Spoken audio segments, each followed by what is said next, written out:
Gravy. Okay. Here we go.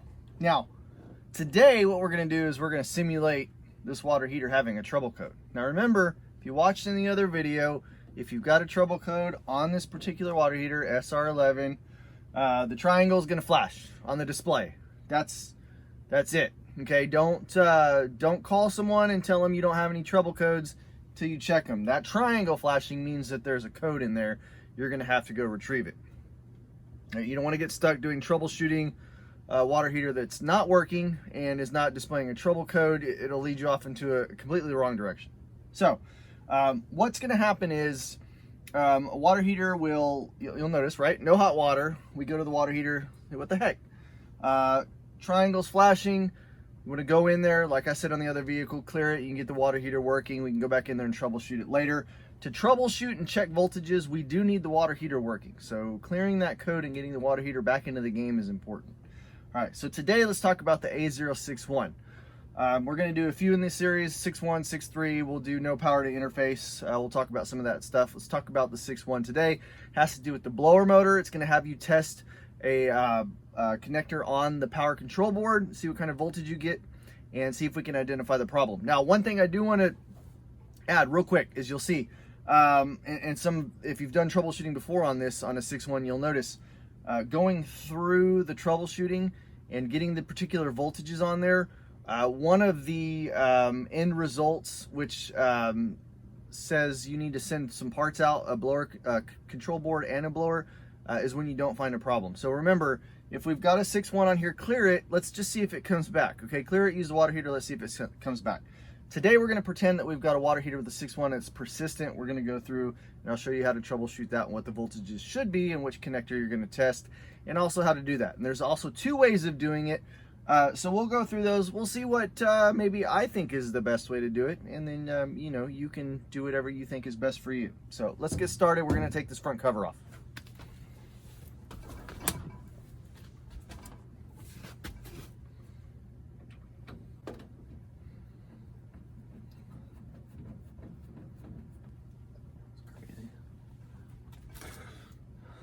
I dropped a screw. I actually found it. It's amazing. I never find screws that I drop. Anyway, don't drop your screws.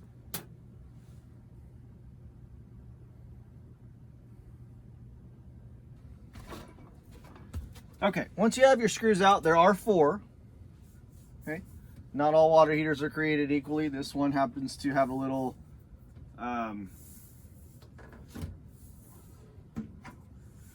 top section that's, oh, here we go. I was gonna say, there's 2 little brackets right here, and what that does is allows the panel to stay on there with no screws. Okay, so they don't all do this. This particular model does. You take these 4 screws out, use caution, but this is not going to just fall down and dent or hit your foot, whatever it is. So that's kind of nice. Now on the inside of the cover, there is a wiring diagram, and there is also, let me get a flashlight, it's hard to see in here. Okay. There's a notice back here. So 15-year heat exchanger, 5-year parts, 1-year labor. Must be registered within 90 days of installation. So don't forget that. Also, the warranty voids after 12,000 hours of operation. These computer power strips in here, power control boards or interfaces, whatever you want to call it. Okay, just call it whatever. They do record the amount of time that this thing's running. So it's like an odometer in a car, and you can't roll it back. Okay, so on the back of this panel, it does show a wiring diagram. It does also show, okay, it does also show the circuit board, and it'll tell you G, A, C, I, so they're labeled. So if you're on the phone, if you're looking for a particular plug, you're on tech support, whatever it is, and somebody tells you go to plug D, it should be easy to find. So D is going to be in the upper left-hand corner of the power control board. That is the one we're going to focus on today with the A061, or the simulated one. Anyway, like I said, this water heater's not broken. It's also installed correctly, so, you know, use that information how you will. Connector D is the one that we're going to use. All right, let's get started on that. A bit more, okay.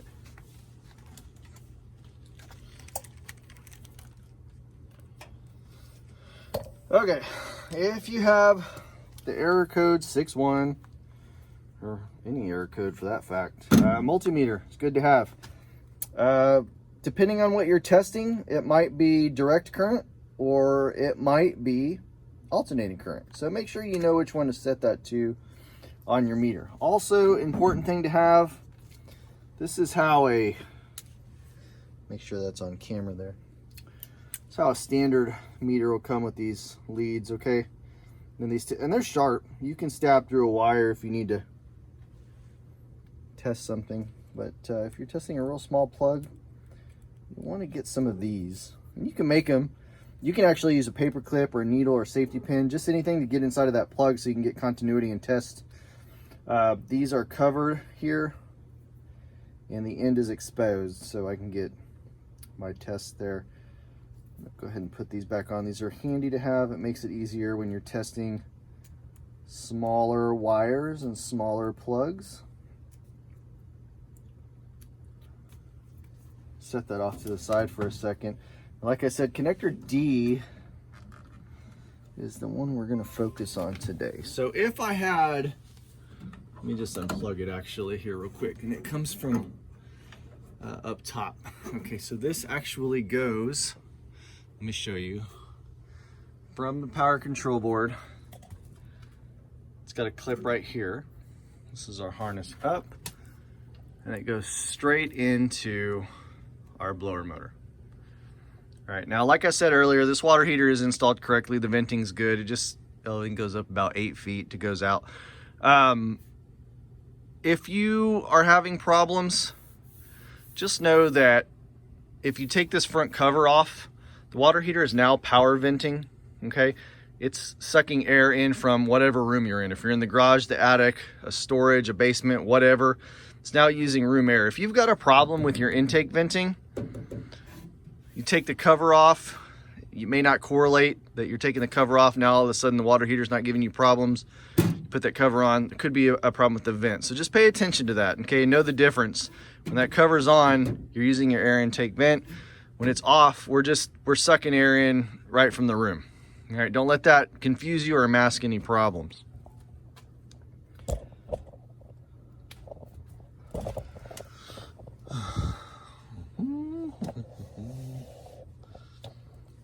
Okay, back to connector D. This is it right here. It is a white, blue, red, orange, and yellow wire. It is a good idea to verify that it is plugged in and secure. Okay, want to make sure we've got nice tight connections when we're working with these water heaters. If that is not correct or it's not tight, you know, resetting it might fix the problem, and that's okay. All right, like I said earlier, clearing the 61 code and just kind of seeing if the water heater works, checking this connection. Those are extremely easy steps to try and resolve the issue. All right, but now, moving on. We're gonna pretend, for today's case, that we're getting a 6.1 and it's persistent. It's coming back every day or week or who knows. All right, we've already cleared the code. We know that we can get some hot water. We know that it comes back. We've looked at this, connector D. We've taken the plug out. We've looked at it. It looks good. This one does look good. Plugged it in and it's seated. All right. So now what do we need to do to test this? Well, let's start. We've got our multimeter.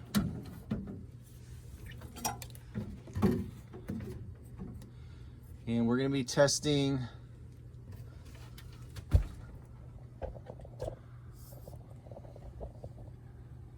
get a better angle for you there so you can see the multimeter as we do the testing. All right. I don't want to do testing and then you can't see what the multimeter reads and then nobody knows what's going on and then Kim will call me out on it. All right, we don't want that. Okay. Nice fine tips right there. Make it very easy to test this connector. Let's see what we're supposed to do here. Okay, let's see here. Also, quick tech tip, if you've got a chip in here, that's the computer chip. This is, and it's labeled there, 41236300. This is a chip for LP, and it's not labeled LP. It just has that part number on there. It's important to have the correct chip in there. If the water heater has not been converted to LP, it's probably the correct one. We can assume that it might be. This water heater has been converted to LP, so if you get one that's converted, just make sure that that chip was swapped over. All right, if you change out the parts on the gas control valve and forget the chip, then you're gonna have some issues with this thing running. Okay, so like I said, A061 blower motor. This is our connector right here. This is what we're gonna be working with. We are pretending that we've already reset it and it continues to come back. So, with DC volts, what we want to do is check the red wire and the blue wire. All right, we want to check the red wire and the blue wire.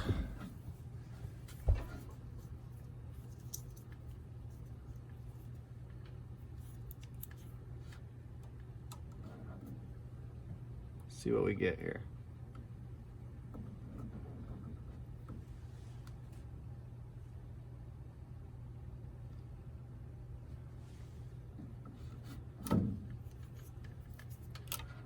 Backwards.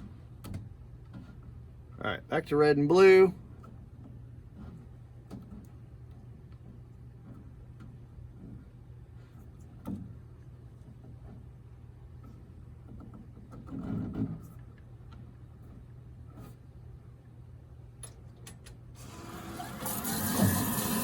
Activate the heater. 14.86.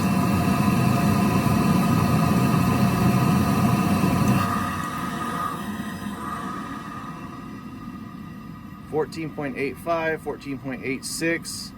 Activated the heater. To activate this heater, all I did right now is just open up the TMP. I just ran water through the TMP. All right, so we've got 14.85. Now our range that we're looking for is 12 to 18 DC volts. That is good. And it looks like it's going to continue to be about 14.8 until the blower motor kicks off. All right, we can stop that. So we know that's good. And look, the blower motor just kicked off, so we'll go back in here and 14.85. All right, it's still okay. So that voltage checks out. Now, if it checks out, we're going to move on to another test. If the red and the blue wire did not check out, meaning we did not get the appropriate voltage, we're going to replace this power control board. When we replace the power control board, we're going to do that with power off, and we're going to make sure to retain our chip and put the new chip, or I'm sorry, put the existing chip onto the new power control board. Do not forget that. If you find yourself in a situation where you have thrown this away, you are going to be extremely upset because you're going to have to order a new one. Okay. Now, that test checked out. Let's move on. We're going to do yellow and black wire. I'm sorry. Let's move on. We're going to do yellow and blue wire. Okay. Go back to our blue. And then we're going to go into our yellow. With no water running, it is reading 7.5 volts, 7.5, 7.7. Okay, the range we're looking for is 4 to 10. All right, and keep in mind the water heater's not doing anything. Let's run some water and see what happens.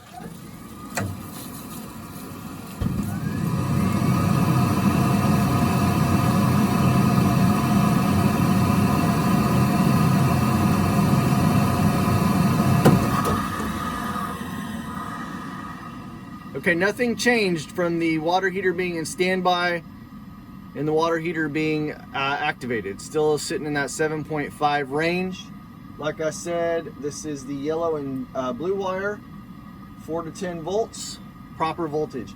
If we do not have proper voltage on yellow and blue, we're going to replace the blower motor.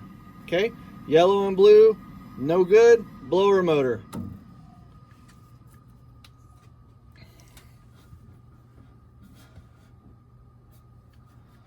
I'm actually going to wait a second. I'm going to wait for this post-purge fan icon on the display. I'm going to wait for that to turn off real quick, and then I'm going to do another quick test on that connector. That fan is now fully shut down. I want to go back to my blue and yellow and see what we do in standby. Let's see here. Okay, so we've got nothing in standby on blue and red, nothing in standby on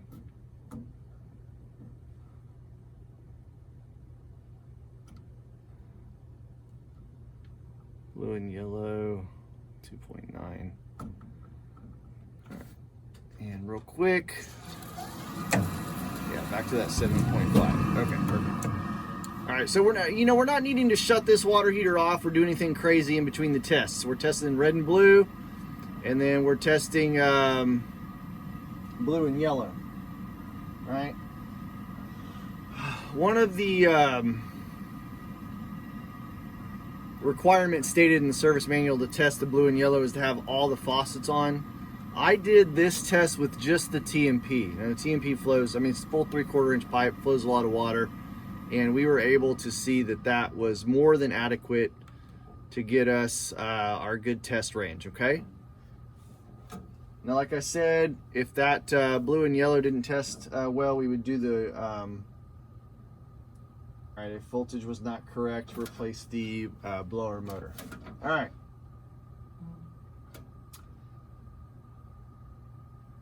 Next step is going to be testing the voltage on the white and the blue.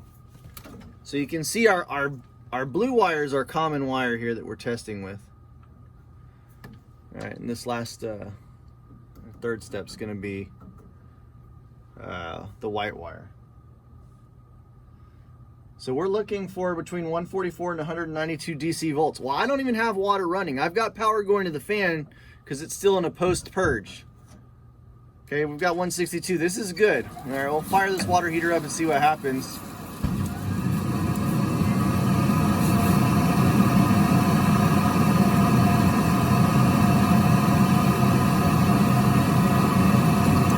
Okay, again, just running water through the TMP, not a whole lot. It went down to 158, now it's going up to 162.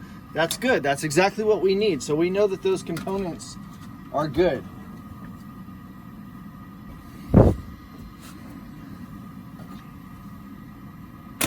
Now in this particular case, if we tested the blue to red, blue to yellow, blue to white, and everything tested good, we had a 61, I would just clear this and see if it comes back. All right, if it comes back, we can do some more troubleshooting, see if we can identify a problem. If not, we may be replacing the blower motor and the power control board. I don't want a whole bunch of people replacing all of these parts when they're not identifying a problem. We're gonna need to see an issue first, or at least a reoccurring code. Okay, if this comes back 2-3 times and we can't identify a problem on this plug, then we'll do the power control board and we'll do the blower motor, and then we'll go from there. Now I didn't open up a whole lot of faucets. I did all of my testing on the TMP and the voltages were great. So I would say that that's a great way to do these tests, to go ahead and use the TMP.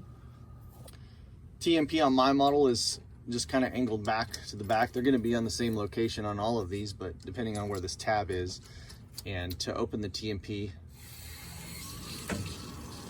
you just flip that tab up like that. All right.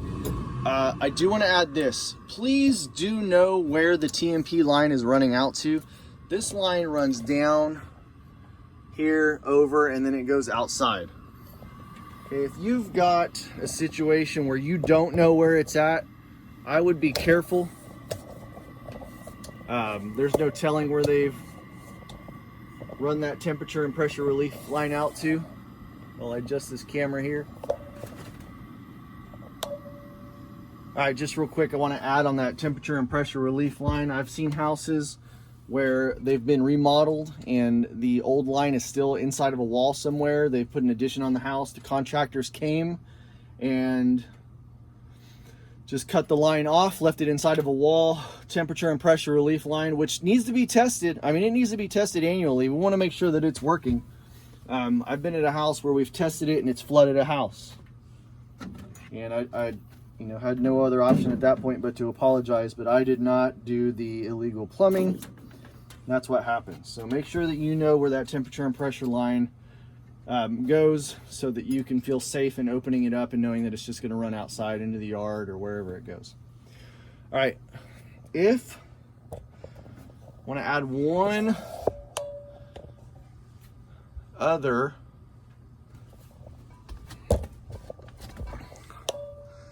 get a good angle here. Okay, I want to add one other step. Should you do the troubleshooting and you're not getting good voltages on that, I want to make sure that we're running enough water. And we can do that by, I mean, this one, the TMP was running, it was fine. If we need to open up more faucets, we can do that as well. But there's one other step we can take, is by pushing the service button. And we're going to look for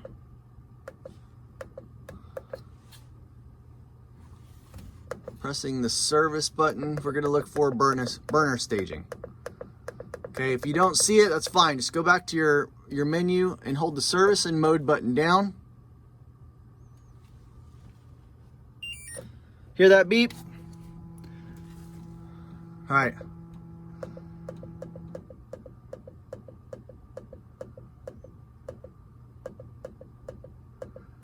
Now, there we go. We're looking for burner staging. The default is off.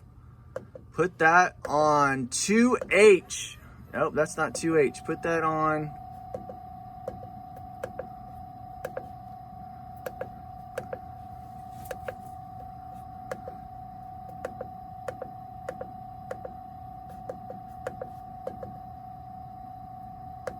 2H. That's what we need.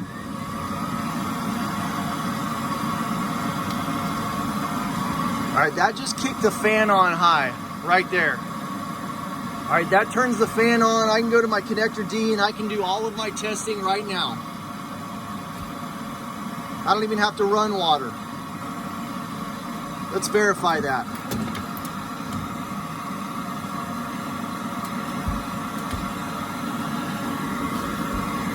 I'm gonna put the black probe in the blue. We're gonna break the multimeter.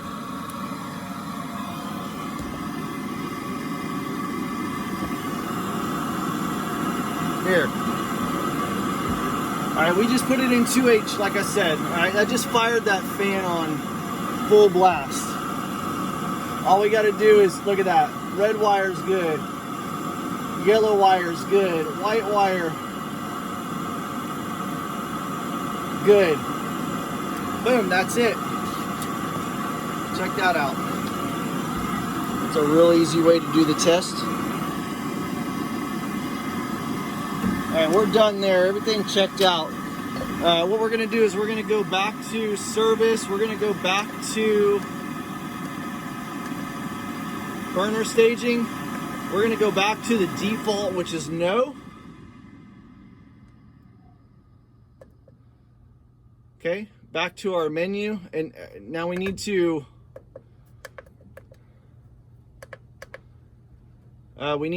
push mode, and we need to re-enable. There we go. Mode, enter, go up to enable and hit enter, okay? When I put it in 2H, it disabled it.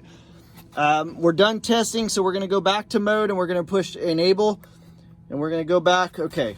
So everything looks normal at this point. How do we know if it's normal? Let's run some water. There goes our fan. There goes our burner. I'm grabbing the pipe, it's hot.